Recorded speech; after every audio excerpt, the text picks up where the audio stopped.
जो लोग भगत सिंह को चाहते हैं, भगत सिंह को आदर्श मानते हैं, उनको मैं ये संदेश देना चाहूंगा, ये कहना चाहूंगा कि आज की तारीख में, आज के युग में वापिस से भगत सिंह को जिंदा करने की जरूरत है। भगत सिंह के सोच को, भगत सिंह के विचारों को एक एक युवा, एक एक छात्र तक पहुंचाने की हमें जरूरत है। ये जन क्रांति यात्रा उसी तरफ आगे बढ़ेगी। हम चाहते हैं कि गांव गांव, घर घर में भगत सिंह पहुंचे, भगत सिंह की सोच पहुंचे, भगत सिंह का विचार पहुंचे, उसको लेकर ये यात्रा मैं कर रहा हूं। भगत सिंह का सपना था भारत धर्म निरपेक्ष बने, समाजवादी व्यवस्था हो, सभी का सामाजिक और आर्थिक सबको न्याय मिले, सभी समाजों को एक जैसा देखा जाए। भगत सिंह ये भी चाहते थे कि राजनीति और धर्म अलग अलग रहे। भगत सिंह राजनीति को और धार्मिकता को एक साथ नहीं देखना चाहते। आज जरूरत है इस क्रांति की कि जिस तरह से पंजाब बर्बाद हुआ, आज उसी तरह से राजस्थान भी नशाखोरी के और नशा का जो शौक है उसमें बर्बाद हो रहा है। हम शहरों में भी देख रहे हैं और गांव में भी मैं देख रहा हूं। जिस इलाके से मैं आता हूं वहां अफीम की खेती होती है और वहां चित्तौड़ में अफीम की खेती होती है। आज से मैं 20 साल पहले देखता था कि हमारे यहाँ जब इसका स्मैक का, नशे का चलन हुआ, उन घरों को मैंने देखा, उन परिवारों को मैंने देखा जो लोग इस नशा के जंजाल में फंस गए, परिवार भी नष्ट हो गए, उनके गांव जहां वो रहते हैं उनके आसपास का क्षेत्र भी नष्ट हो गया। केवल नशा से उनका शरीर खत्म नहीं हुआ, बल्कि नशा के साथ साथ उनके शरीर के साथ साथ वो लोग जब उस नशे की पूर्ति करने के लिए उनके पास आर्थिक स्थिति नहीं मजबूत होती तो उसके बाद वो क्राइम के क्षेत्र में चले जाते हैं, चोरियां करते हैं। व्यापारी हो, चाहे किसान हो, चाहे कोई भी हो, जो सब्जियों में केमिकल मिला रहे हैं, जो फ्रूट में केमिकल मिला रहे हैं, जो मिठाइयों में केमिकल मिला रहे हैं, जो लोग खाद बीज में केमिकल मिला रहे हैं, ये लोग जहर को परोस रहे हैं, हजारों लोगों की ये लोग बलि ले रहे हैं। आज मैं देख रहा हूं कि पंजाब में जिस तरह से नशा जब गया, 70 साल से बुजुर्ग कोई व्यक्ति नजर नहीं आ रहा। आज गांव में जब हमारी बारात देखते थे तो हम देखते थे कि लोग बात पगड़ियां बांध के धोती कुर्ते पहनकर बारातों में जाते थे, लेकिन गांव में आज 70 साल के आदमी देखने के लिए तरस रहे हैं। क्योंकि जिस तरह से कैंसर फैल रहा है राजस्थान में, जिस तरह से हार्ट अटैक के मामले हमारे सामने आ रहे हैं, उससे राजस्थान और देश बर्बाद हो रहा है। और जिन लोगों पर ये जिम्मेदारी बनती थी, आज हम सोचते हैं कि जो सफेद पोश नेता, जो लोग राजनीति में आते हैं, बड़ी बड़ी बातें करते हैं, इमोशनल ब्लैकमेल कर वोट ले लेते हैं, लोगों से कहते हैं हम गरीब को गणेश मानेंगे, सब लोगों की सेवा करेंगे। लेकिन मैं देख रहा हूं जिनकी सबसे ज्यादा जिम्मेदारी है वो सबसे ज्यादा इस देश को, इस हमारे प्रदेश को खा रहे हैं। इसलिए ये क्रांति यात्रा में निकाल, आज जरूरत है इस राजस्थान में एक ऐसी क्रांति की जब हम देख रहे हैं कि न्यायपालिका में जिनसे हम न्याय की उम्मीद करते हैं, उस न्यायपालिका में एक हाई कोर्ट का जज, उसके मकान में पैसों के बंडल मिलते, करोड़ों रुपए मिलते, पूरा भारत सवाल पूछ रहा है कि वो क्या उस जज पे क्या न्याय का डंडा नहीं चलेगा क्या? मैं तो जानता हूं कि न्याय की सबसे बड़ी अदालत जनता है और उससे भी बड़ी अदालत आदमी के मरने के बाद ईश्वर के दरबार में, भगवान के दरबार में, उससे लोगों को डरना चाहिए, उसके न्याय से डरना चाहिए। ये मेरा मकसद है, ये मेरी सोच है। मैं इस सड़क पे निकलूंगा, कितने लोग मुझे आशीर्वाद देंगे, कितने लोग मेरे साथ आएंगे, वो तो समय बताएगा। जिनको लगता है कि मैं सच्चाई पे चल रहा हूँ, ईमानदारी पे चल रहा हूँ, वो लोग मेरी मदद करने जरूर आएंगे। मैं चाहता हूँ कि राजस्थान की राजनीति बदले, राजस्थान की व्यवस्थाएं बदले, सिस्टम बदले। चारों तरफ भ्रष्टाचार है, लोग थानों में, तहसीलों में, ग्रामीण एरिया में सब जगह भ्रष्ट लोग बैठे। और ऐसे भ्रष्टाचारियों के खिलाफ, भ्रष्ट लोगों के खिलाफ कोई खड़ा होने लगता है तो एक बहुत बड़े तबके, बहुत सारे लोग उनको बचाने के लिए खड़े हो जाते हैं। और यही कारण है कि कई नेता, कई राजनीति के लोग, समाज सेवी लोग भी उनके खिलाफ नहीं बोलते। आज मैं देख रहा हूं जितने ब्यूरोक्रेसी में भ्रष्टाचार है, उतना ही राजनीति में भी भ्रष्टाचार है, उतना ही एनजीओ में भी भ्रष्टाचार है। जो समाज सेवा के नाम पे एनजीओ चलाते हैं, उनमें भी अगर आप सच्चाई से, ईमानदारी से पूछोगे तो वहां भी कहीं से कहीं भ्रष्टाचार का मामला वहां पे भी बैठा हुआ है। मैं इस भ्रष्ट सिस्टम को खिलाफ, मैं भ्रष्ट सिस्टम के खिलाफ, इस मिलावटखोरी के खिलाफ मैं जन क्रांति यात्रा राजस्थान में निकाल रहा हूं। ये यात्रा मैं जनता के बीच में जाऊंगा, जनता से अपील करूंगा कि अब जनता को सड़कों पे उतरने की जरूरत है। अब जनता को इन भ्रष्ट अधिकारियों के, इन भ्रष्ट नेताओं के गाल पे तमाचे मारने की जरूरत है। अब इन नेताओं को माला पहनाने की, वोट देने की जरूरत नहीं है। अगर जनता को लगता है कि ये नेता चोर है, नेता भ्रष्टाचार कर रहा है, जमीनें खा रहा है, ये जो माइंस में रेत बजरी खा रहा है, तो जनता समाज को सड़कों पे आना होगा। अरे इनको वोट मत दो, इनको जूते दो, इनको जूतों की माला बनाओ। और अगर जनता को लगता है कि ये जो लोग ईमानदारी से राजनीति कर रहे हैं, जो लोग ईमानदार हैं, उनको जनता को आगे बढ़ाना चाहिए, जनता को आशीर्वाद देना चाहिए। मैं देख रहा हूं एक राजस्थान की राजनीति में मुझे ज्यादातर नहीं दिखता, लेकिन राजस्थान की राजनीति में एक व्यक्ति से मैं आज प्रभावित हूं। केवल राजस्थान की राजनीति में एक व्यक्ति से मैं प्रभावित हूं। एक मेरे विधायक रिश्तेदार ने मेरे से कहते थे, मैं एक बार जो उनके गांव जाता था, वो कहते थे, नरेश हमारे जमाने में 200 विधायक जब खड़े रहते थे, 200 एमएलए जब लाइन में रहते थे, तो हम बात करते थे, हम कहते थे कि वो जो फलाना एमएलए है वो तबादलों में पैसे लेता है, वो भ्रष्टाचार करता है। लेकिन आज नरेश ऐसा कंडीशन हो गई कि 200 एमएलए खड़े रहते हैं, उन 200 एमएलए में ये ढूंढना पड़ता है कि ईमानदार एमएलए कौन है। उन 200 में से शायद ही कोई आज ईमानदार है। इसलिए वापिस से लोग, जनता को खड़ा होना पड़ेगा, जनता को तैयार रहना पड़ेगा, और जनता को इनको सीख और सबक सिखाने के लिए मैं ये जन क्रांति यात्रा निकाल रहा हूं। आज मैं जब राजनीति में जो बात आती है, ये दुर्भाग्य मैं आप सब पत्रकार साथियों से कहता हूं कि मुझे राजनीति में आज कोई आदर्श दिखता, राजस्थान की राजनीति में एक डेड ऑनेस्ट, एक ईमानदार व्यक्ति आज भी अगर राजनीति में राजस्थान की में दिखता है तो उसका नाम है भरत सिंह कुंदनपुर। भरत सिंह कुंदनपुर जो पीडब्ल्यूडी मिनिस्टर रहे, पंचायत राज के मिनिस्टर रहे, वो जब सरपंच से लेकर मंत्री तक पहुंचे, सरपंच बने, प्रधान बने, प्रमुख बने, जिला प्रमुख बने, एमएलए बने और मंत्री रहे। और जब वो पिछली बार जब उनको लगा कि मैं पंच नहीं था, तो पंच का भी चुनाव अपनी पंचायत से जीते, पंच बने, उनकी पत्नी सरपंच बनी। और वो व्यक्ति के हालात में अभी देखता हूं, उस डेड ऑनेस्ट ईमानदार भरत सिंह चिल्ला चिल्ला के कहते रहे, लेकिन आज कोई सुनने वाला नहीं है। अभी मैंने देखा जब मैं जेल में था, एक तिरंगा यात्रा निकालने के नाम पर, एक संविधान बचाने के नाम पर 12 जिले में एक रैली हुई, उसमें कांग्रेस के नेता गए, उन्होंने ना वहां संविधान बचाने की बात करी, उन्होंने ना तिरंगा यात्रा की बात करी, उन्होंने ना भारत कैसे आगे जाएगा, राजस्थान कैसे आगे जाएगा, इसकी बात नहीं करी। उन्होंने बात करी कि प्रमोद जैन भाया उस पर जो मुकदमे लगे भ्रष्टाचार के, उस पर मुकदमे लगे कातिलाना हमला करवाने के, उसमें जो मुकदमे लगे नरेश मीणा और अन्य वहां के जो छात्र राजनीति, युवा राजनीति, अच्छी राजनीति करना चाहते हैं, उनको मरवाने के, उनको बचाने की उन्होंने मंच से बात करी। और वो डोटासरा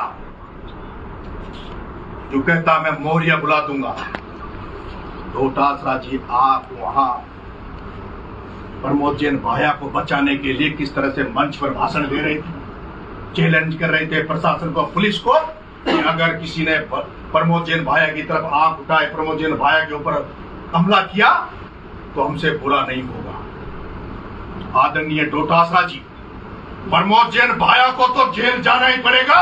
जब नरेश मीणा आम जनता के लिए लड़ाई लड़कर 29 मुकदमे खाकर 9 बार जेल जा सकता है, तो प्रमोद जैन भाया जैसे भ्रष्ट व्यक्ति को, जिसने कानून को हाथ में लिया, उसको जेल तो जाना ही पड़ेगा। माननीय मुख्यमंत्री जी से मैं आग्रह करूंगा, निवेदन करूंगा कि जल्दी से जल्दी उस प्रमोद जैन भाया जैसे भ्रष्ट चोर को गिरफ्तार करे, उस प्रमोद जैन को गिरफ्तार करे जिसने गौशाला के नाम पर, धर्म के नाम पर पैसा कमाया, जिसने दूध बांटने के नाम पर हॉस्पिटलों में पैसा कमाया, जिसने पीडब्ल्यूडी से थान को खा गया, उस प्रमोद जैन भाया की गिरफ्तारी की मैं मांग करता हूं। जिस प्रमोद जैन भाया ने कलेक्टर 12 जिले के जिला कलेक्टरी, जहां कलेक्टर बैठता है, जहां एसपी बैठता है, और कांग्रेस के राज में जो गौ माताओं के लिए 100 बीघा जमीन थी, गौ माताओं के लिए 100 बीघा जमीन थी, गौशाला थी, उसके 100 करोड़ की मिट्टी निकाल निकाल कर बेच दी। उस प्रमोद जैन भाया की गिरफ्तारी की मांग नरेश मीणा करता है। मैं आज राजनीति को लेकर कोई बात नहीं करना चाहता और ना ही मैं सम्राट और ये जो पिछला दौर है उसको लेकर मैं बात करना चाहता हूं। मैं चाहता हूं मैं एक नया अध्याय की शुरुआत कर रहा हूं। सच्चाई से, ईमानदारी से आगे रास्ता मुझे तय करना है। मैं मेरे साथियों से जो जनता जनार्दन का आशीर्वाद मुझे मिल रहा है उनसे भी मैं कहना चाहता हूं कि नरेश मीणा के साथ साथ अगर आपको रहना है तो नरेश मीणा के अगर आपको साथ रहना तो आपको भी संकट झेलने पड़ेंगे। आपको भी जेल जाने के लिए तैयार रहना चाहिए। आपको भी मुकदमे खाने के लिए तैयार रहना चाहिए। आपको भी आर्थिक नुकसान उठाने के लिए तैयार रहना चाहिए। जिस तरह से नरेश मीणा ने पिछले 20-25 साल से परिवार को छोड़ रखा है, बच्चों को छोड़ रखा है, उसी तरह से अगर आप नरेश मीणा का साथ देना चाहते हैं, साथ रहना चाहते हैं, तो आपको भी उसी तरह से मेरे साथ रहना होगा। संकट भी आएंगे, लोग आपको कुचलेंगे भी सही, मुकदमे भी लगाएंगे, जेल भी भेजेंगे, आर्थिक रूप से नुकसान भी करेंगे, लेकिन वो ज्यादा दिन नहीं टिकने देंगे उनको सबको खत्म। मैं आप सबसे आशीर्वाद मांगता हूं और जब मैं 20 तारीख को सुबह 7 बजे जयपुर से रवाना हूंगा, शिवदासपुरा, टोंक बुनियारा होके इंद्रगढ़ लाखेरी होते हुए, इटावा होते हुए, मांगरोल होते हुए, अटरू होते हुए मेरे गांव जाऊंगा। इस दौरान जो भी साथी, युवा साथी जो सक्षम है, मैं किसी को आज के बाद कोई 1 रुपए का डीजल नहीं भराता, ना पहले भराता था, ना एक गाड़ी में कोई किराया दूंगा। और मैं ये भी कहता हूं कि जो लोग मेरे साथ मेरे गांव चलना चाहते हैं, मेरे घर चलना चाहते हैं, मेरे घर पर उन लोगों की कोई व्यवस्था नहीं होगी, मेरे पास उनको खाना खिलाने के कोई पैसे नहीं होंगे। जो लोग मेरे साथ गांव चलना चाहते हैं, इस जन क्रांति यात्रा में शामिल होना चाहते हैं, वो तमाम लोग, वो तमाम साथी अपनी अपनी व्यवस्था से चले। अगर उनको खुले नील के बादलों के नीचे सोना पड़े तो उनको सोना पड़ेगा। उनको हम इस क्रांति यात्रा में 30 किलोमीटर पर डे पैदल चलेंगे। जो सारे लोग मेरे साथ चले वो जो वही चलेंगे जो पैदल चलेंगे, कोई गाड़ी में नहीं बैठेगा, कोई ऐशो आराम के लिए नहीं, ये वीआईपी कल्चर की क्रांति रैली नहीं है, ये तो संघर्ष की रैली होगी।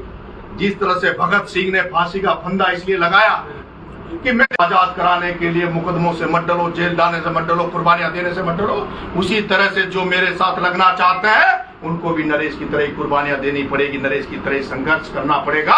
मैं आपसे पत्रकार साथियों ये भी कहना चाहता हूं कि अभी मैं केवल जमानत पर आया हूं और पिछले 4 दिन से मैं जिस तरह से स्टेटमेंट दे रहा हूं, जिस तरह से मैं खुले तौर पे बोल रहा हूं, मुझे कल इस तरह का मैसेज है, मुझे ऐसा लगता है कि शायद फिर से इस बार लंबा तावीज भर के लंबी जेल यात्रा मेरी करवाई जा सकती है। पर मुझे चिंता इस बात की नहीं है। मैं 8 महीने जेल में रहा, मेरे को छुड़ाने जो जाते थे, मैंने एक बार भी उनसे नहीं कहा कि मुझे छुड़ाओ। मैंने मेरे घर वालों से कहा, मेरे साथियों से कहा, नरेश मीणा को छुड़ाने के लिए किसी नेता के दरबार में, किसी व्यक्ति के दरबार में कहीं मांगने मत जाओ, भीख मत मंगाओ मेरे लिए। मैंने तो यहां तक कहा, मुझे कोर्ट में भी आप मेरी जमानत मत लगाओ, जब तक एक केस चलेगा, जब तक इस केस का फैसला आएगा, जब तक मुझे इस जेल में पड़े रहने दो। क्योंकि क्रांति जब आती है, क्रांति बलिदान मांगती है, क्रांति त्याग मांगती है। क्रांति ऐसे 8 महीने की जेल जाने से, डर जाने से नहीं आएगी। अगर ऐसे 8 महीने जेल जाने से क्रांति आ जाए तो नेल्सन मंडेला से वर्षों तक जेलों में रहा, कई महान पुरुष जेलों में रहे, वो क्रांति नहीं ला पाते। इसलिए क्रांति लाने के लिए वो सारे जो संकट आने वाले हैं उनके लिए तैयार हो। इसीलिए आज मैंने आप सबको आमंत्रित किया था, आप इतनी बड़ी तादाद में आए, उसके लिए मैं बहुत बहुत आभारी हूं और आपसे आग्रह करता हूं कि आपका इस छोटा युवा साथी, छात्र साथी जिसके पास कुछ नहीं है, वो एक ऐसी लड़ाई लड़ने जा रहा है जिसमें आप लोगों का भी मुझे आशीर्वाद चाहिए, आपका भी प्यार मुझे चाहिए। मैं विश्वास दिलाता हूँ ऐसा मौका नरेश मीणा पत्रकार भाइयों वैसे ये बात समाज से की जाती है, परिवार से की जाती है, पर आप सब भी मेरे साथी हो, परिवार हो। ये जो बातें मैं बोल रहा हूँ शायद आपको भी कहीं न कहीं लग रहा होगा कि सच है। जब आपकी परिवार में जब किचन में जब फल फ्रूट देखते होंगे या सब्जियों को देखते होंगे तो आप भी कहते होंगे कि गर्म करो इनको, कि कुछ नया इस देश में होगा। लेकिन ढाक के 3 बात कुछ नहीं मिला। कोशिश करूंगा ईमानदारी से जिस रास्ते पे जिस सोच के साथ आगे बढ़ रहा हूं, अंतिम सांस तक उसके लिए प्रयास करूंगा और अंतिम सांस तक उसके लिए लड़ूंगा। बहुत बहुत धन्यवाद, बहुत बहुत राम राम। आपने अभी दिल्ली के लिए मकसद की बात करी, सारी बात मैंने आपको कह दी। मकसद को क्या आप थैंक यू सर। ये बैनर मध्य प्रदेश, उत्तर प्रदेश, मैं 7,500 गांव में मेरा नाम से गांव का नाम रखा गया। मैं आप सभी मीडिया और मेरे साथियों के माध्यम से उन सबके चरणों में ढोक देते हुए उन सबका धन्यवाद और आभार व्यक्त करते हुए मैं उन सबसे भी ये निवेदन करूंगा कि हमारा यही बैनर दिखे, ताकि देखे कि इस यात्रा का क्या असर है, क्या सोच है, क्या विचार के साथ। बहुत बहुत नरेश जी क्वेश्चंस ले लीजिए। मैं आपसे पूछूंगी, जब आपको गिरफ्तार किया जा रहा था, आप पुलिस की गाड़ी में बैठ रहे थे, तब आपने ये चीज बोली थी कि मुख्यमंत्री जी ने अपना वादा नहीं निभाया, तो वो कौन सा वादा था जो उन्होंने नहीं निभाया? समरावता प्रकरण को लेकर जितनी बातें मुझे कहनी थी, जितनी बातें आप लोगों ने सारी सुन ली। समरावता प्रकरण और जेल के 8 महीने रहने के मामले को लेकर मैं माफी चाहता हूँ। इस मामले में मैं कोई चर्चा नहीं करना चाहता। आगे के कोई आपके प्रश्न हो उनको पूछो। क्या बीजेपी ज्वाइन करने वाले आप आगामी दिनों में, क्या भाजपा ज्वाइन करने वाले? पीछे बैठे हुए हैं, आप एक बार अपने साथियों को बोलो कि थोड़ा जगह दे दे ताकि हम आपको कवर कर ले उसको। भैया मेरे साथ वाला एक मिनट जाओ ना, तैयार कर लिया मेरे साथ में जो मैंने पहले कह था अनुशासन के लिए, पहले मैंने अनुशासन के लिए कह दिया। ये मेरे दुश्मन है, मेरे साथी नहीं है। जो लोग इसके अंदर उनको निकलो बाहर निकलो सब। जो मेरे साथ वाला है कमरे के बाहर निकलो, एक भी कमरे के अंदर नहीं रहेगा। नरेश जी एक सवाल है मेरा, मेरे साथ वाला एक भी कमरे के अंदर नहीं रहेगा। नरेश जी, सब लोग बाहर चले जाओ। भाई नरेश जी मेरा सवाल है आपसे कि आपने भगत सिंह की बात कर रहे हैं, एक बार बाहर निकलने दो, आने दो अपने साथियों को। अब भैया आराम से हाँ जी, अब शांति।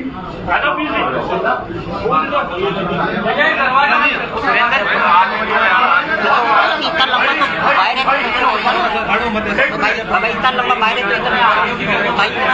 आगे क्यों हो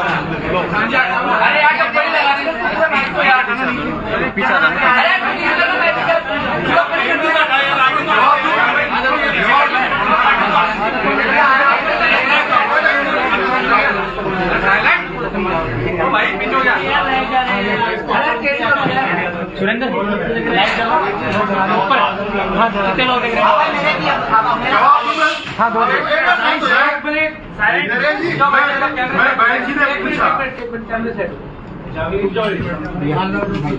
रहे शुरू। नरेश जी पहले तो संस्कृत में जो आपकी जानकारी आता है ना, उसके बाद में संस्कृत में जानकारी क्योंकि हम वाइड हो जाएंगे। आपने सर बहुत लंबा कर दिया, सबको दे दिया। 26 मिनट से मैं बहन जी ने मेरे से सवाल पूछा है, क्या आगामी समय में आप क्या एमएलए या बीजेपी ज्वाइन करोगे? तो मैं ये कहना चाहता हूं, मैंने पिछली बार भी कहा है कि मैं जो भी राजनीतिक फैसला लूंगा वो जनता जनार्दन के बीच में लूंगा। जो जनता जनार्दन, जो हजारों लाखों लोग मुझे आशीर्वाद दे रहे हैं, उनको बुलाकर उनके सामने लूंगा। आप सब लोगों को भी आमंत्रित करके खुले मंच पे वोटिंग करवा लूंगा। वो जो जनता जनार्दन चाहेगी, वो मुझे कहां देखना चाहती है, उस आधार पर मैं फैसला लूंगा। ये नरेश जी मेरा सवाल आपसे ये है कि खुद को अपने आप के बगल में भगत सिंह का फोटो लगा रखे, तो क्या अपने आप को भगत सिंह से तुलना कर रहे हैं क्या कि मैं अभी का भगत सिंह हूँ? ये जितने भी नेता है, महात्मा गांधी, सोनिया गांधी, बड़े बड़े लोगों ने वो लगाते थे, जो उनसे तुलना करते हैं क्या?